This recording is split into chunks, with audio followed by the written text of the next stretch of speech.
simplesmente não é a mesma coisa. A Marvel vai acabar, tá tudo errado, ninguém aguenta mais filme de herói. Não é à toa que a gente ouve o tempo todo sobre crise relacionada à Marvel. Mas vai rolar uma volta por cima.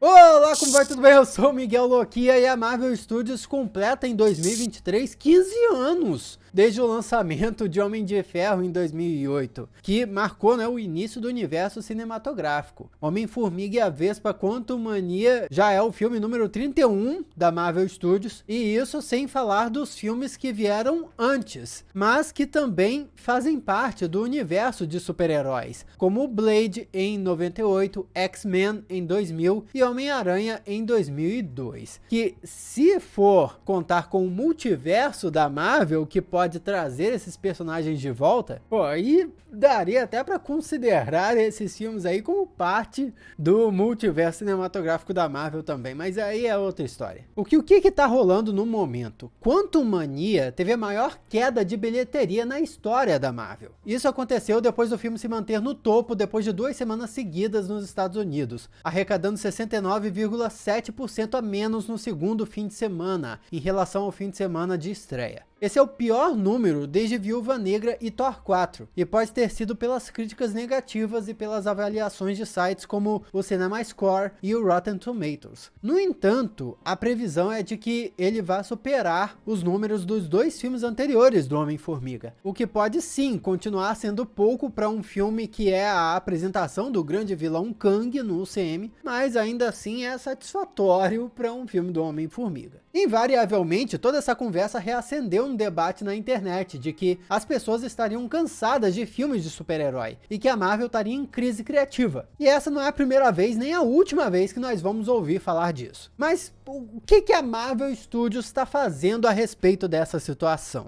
Vamos falar sobre essa nova estratégia. Para começo de conversa, a Marvel já deixou claro recentemente que vai mudar a sua estratégia com o Disney Plus, mudando o ritmo das suas produções. Antes, na fase 4, a Marvel estava seguindo a sua vibe de lançar de 3 a 4 filmes no cinema por ano, além das produções no Disney Plus, que eram mais umas 5 paradas entre séries ou especiais. Isso gerou uma enormidade de atritos internos, como o dos profissionais de efeitos especiais, por exemplo. E a quantidade das produções pode e deve, inclusive, ter prejudicado a qualidade dessas produções todas da fase 4. Sem mencionar que gerou uma confusão de calendários, que mexeu até com a nossa cabeça. Tipo, o Homem-Aranha 3 estreando no meio da temporada de Hawkeye, o Gavião Arqueiro. Doutor Estranho no Multiverso da Loucura, estreando no meio da temporada de Cavaleiro da Lua. Thor estreando no meio da série da Miss Marvel. Sendo que esses filmes e essas séries não tinham nada a ver. Certamente isso não deu a impressão que era algo planejado, só de que foi um baita acidente. Inclusive, a pouca conexão que acontecia entre essas produções foi uma das coisas que mais reclamaram na fase 4. E pode ter acontecido, inclusive, só para permitir que tantas coisas fossem produzidas ao mesmo tempo. Em uma entrevista para o site Entertainment Weekly, o Kevin Feige deu uma série de respostas muito interessantes sobre uma série de coisas que influenciam diretamente o futuro do UCM, universo cinematográfico da Marvel. Ao ser perguntado o que teria aprendido com a experiência dos lançamentos pro Disney Plus, Kevin Feige falou o seguinte: arregaça o botão de se inscrever do canal Miguel Loquia, pô! Foi a primeira coisa que ele falou, sério, brincadeira, mas se inscreve aí. Adoraria ter a sua companhia nos próximos vídeos conversando sobre esses assuntos do mundo super-herói, de cultura pop, que a gente tanto adora, pô. E se você já faz parte da família Loquia, meu muito obrigado, meu grande abraço e beijo lá. Você sabe onde. No coração, pô. Mas Kevin Feige falou, abre aspas, eu acho que um dos aspectos poderosos de estar na Marvel Studios é ter esses filmes e shows atingindo o Zeitgeist, que é uma palavra alemã que significa o espírito da época, né? O espírito do tempo. E ele continua, é mais difícil atingir o Zeitgeist quando há tanto produto por aí. E conteúdo, entre aspas, como dizem, é uma palavra que odeio, mas queremos que a Marvel Studios e os projetos do UCM realmente se destaquem. Então, as pessoas verão isso à medida que avançamos nas fases 5 e 6. O ritmo em que estamos lançando os programas Disney Plus mudará para que cada um tenha a chance de brilhar. O mais perto dele dizendo que deu ruim, se arrependeu. Basicamente, o ritmo de lançamentos pro Disney Plus vai desacelerar, dando mais espaço entre as produções, fazendo com que a gente veja menos produtos da Marvel durante o ano, especialmente no Disney Plus. O que me leva a crer que a Marvel ouviu o público que reclamava não só dos efeitos em CGI, que é a computação gráfica, mas também da qualidade dos roteiros. E talvez isso também tenha uma relação com a saída do Bob Chapek e com a volta do Bob Iger como CEO da Disney. O jornal The Wall Street, inclusive, fez o relatório dessa mudança na direção. Mas rumores indicam que enquanto Bob Chapek se preocupava mais com a quantidade, o Bob Iger se preocupa mais com a qualidade. Fica fácil pra gente especular com isso que a massiva quantidade de séries da fase 4 foi uma pressão da Disney, então, em cima da Marvel, pra Marvel produzir mais, para que a empresa tivesse um catálogo de coisas no Disney Plus, para que a galera pudesse entrar no streaming e ter opções. Mas no futuro teremos mais qualidade e espera-se cada série da Marvel vai dar o que falar quando tiver saindo. Será que a gente vai ter um nível produção tipo HBO?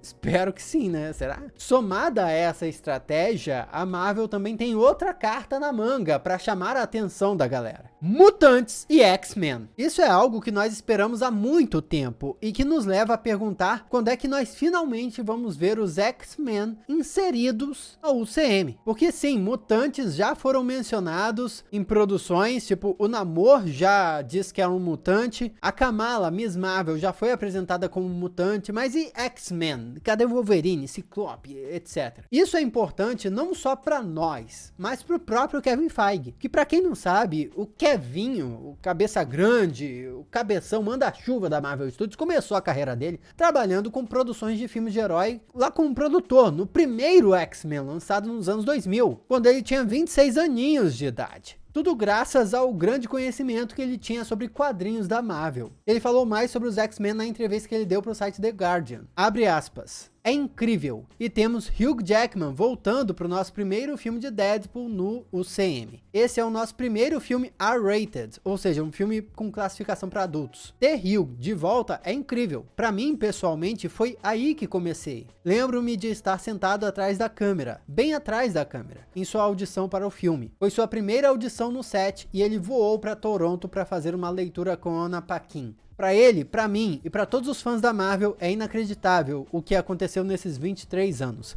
É um círculo completo tê-lo de volta nesse novo filme de Deadpool. Sabendo agora dessa relação bem próxima do Kevin Feige com os X-Men e com a história do Hugh Jackman nesses filmes dos X-Men, ganha ainda mais força o rumor de que nós veremos os atores antigos dos X-Men aparecendo nessas próximas produções. Então, assim como Homem-Aranha Sem Volta para Casa foi um baita sucesso por pegar a gente pela rabiola da nostalgia ao trazer versões antigas do Homem-Aranha, a saga do multiverso que nós estamos acompanhando agora pode fazer o mesmo, trazendo versões antigas dos X-Men. E se nós quisermos ir mais longe, trazendo até versões antigas de outros personagens, como o Quarteto Fantástico e Blade, como nós mencionamos anteriormente. Pra só aí então, depois disso tudo, na fase 7, depois de Vingadores Guerras Secretas, a Marvel começar a apresentar uma nova equipe de X-Men com novos atores, dando início a uma nova saga do UCM. E só pra deixar claro, tá? Quando se trata de quadrinhos e de super equipes, X-Men se consagraram como a super equipe mais popular entre quem consumia quadrinhos, tá? Não tem pra Liga da Justiça, não tem pra Vingadores, é X-Men, pô. Então me parece um futuro promissor demais pra Marvel, se for bem trabalhado. Em paralelo a isso, nós ainda temos a DC, com seus planos do DCU, e também prometem renovar as marcas e os personagens da DC, que por enquanto ainda são uma aposta, mas uma aposta esperançosa, porque está nas mãos do James Gunn. E como eu já comentei várias vezes aqui no canal, só isso já é muito bom para os fãs, porque significa que nós vamos ter uma concorrência acirrada de universos compartilhados. Universo Marvel e o universo DC competindo para ver quem faz o melhor produto, quem conta as melhores histórias. Quem vai ganhar no fim das contas são os fãs. Peraí, mas aí são mais histórias de heróis, você pode pensar. De que adiantam todos esses planos se as pessoas não aguentam mais filmes de herói. Não seria perda de tempo? Pois é justamente sobre isso que o Kevin Feige falou em uma entrevista para o The Movie Business Podcast. Abre aspas. Estou na Marvel Studios há mais de 22 anos e a maioria de nós aqui na Marvel Studios está há cerca de uma década ou mais juntos. Provavelmente, no meu segundo ano na Marvel, as pessoas perguntavam: bem, quanto tempo isso vai durar? Essa moda de filmes de quadrinhos vai acabar? Fecha aspas. O Kevin Feige comparou essa afirmação à pergunta de filmes baseados em livros. Será que filmes baseados em livros podem morrer um dia? E ele falou, abre aspas, eu realmente não entendo a pergunta, porque pra mim é como dizer depois de E o Vento Levou. Bem, quantos filmes mais podem ser feitos a partir de romances literários? Você acha que o público vai se cansar de filmes adaptados de livros? Você nunca perguntaria isso, porque há um entendimento inerente entre a maioria das pessoas de que um livro pode ser qualquer coisa. Um romance pode ter qualquer tipo de história. Isso tudo depende da história que você adapta. Pessoas que não são leitores de quadrinhos não entendem que é a mesma coisa. Existem 80 anos de histórias interessantes, emocionantes e inovadoras que foram contadas nos quadrinhos da Marvel. E é nosso grande privilégio poder pegar o que temos e adaptá-los. Outra maneira de fazer isso é adaptá-los em diferentes gêneros e tipos de filmes que queremos fazer. Fecha aspas. É verdade que o manda-chuva aqui da Marvel puxou a sardinha pra Marvel, mas ele também disse uma verdade. Os quadrinhos são uma mídia muito ampla, mesmo quadrinhos de super-heróis. Tanto Marvel quanto DC, mesmo com esses personagens assim, famosos, eles têm no seu catálogo histórias que são muito diferentes, com um clima mais terror, com um clima mais comédia. Então, definitivamente, histórias de herói não são a mesma coisa, mesmo sendo Marvel ou DC. E outra coisa, para falar do gênero de super-herói, as pessoas tendem a usar o exemplo do faroeste, para dizer que os filmes de super-herói vão acabar também, assim como o faroeste acabou. Os westerns, ou filmes do Velho Oeste, chegaram a representar 25% de toda a produção filmográfica de Hollywood entre as décadas de 20 e 60. Só que a partir da década de 50, houve uma queda significativa dos lançamentos desse gênero, e o surgimento do western spaghetti, que era o faroeste feito na Itália,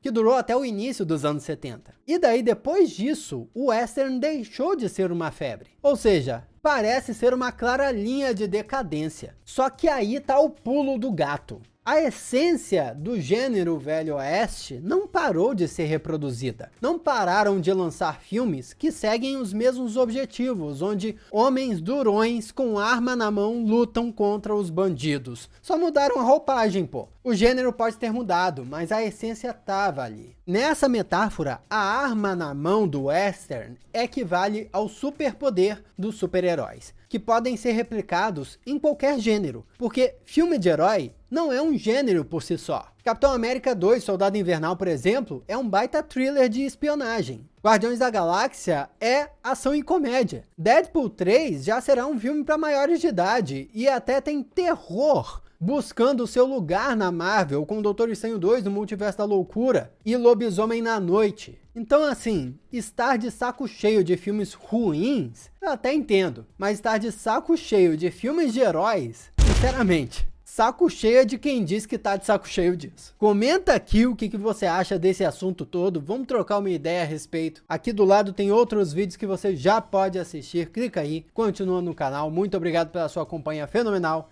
Eu sou Miguel Loquia e a gente se vê na próxima.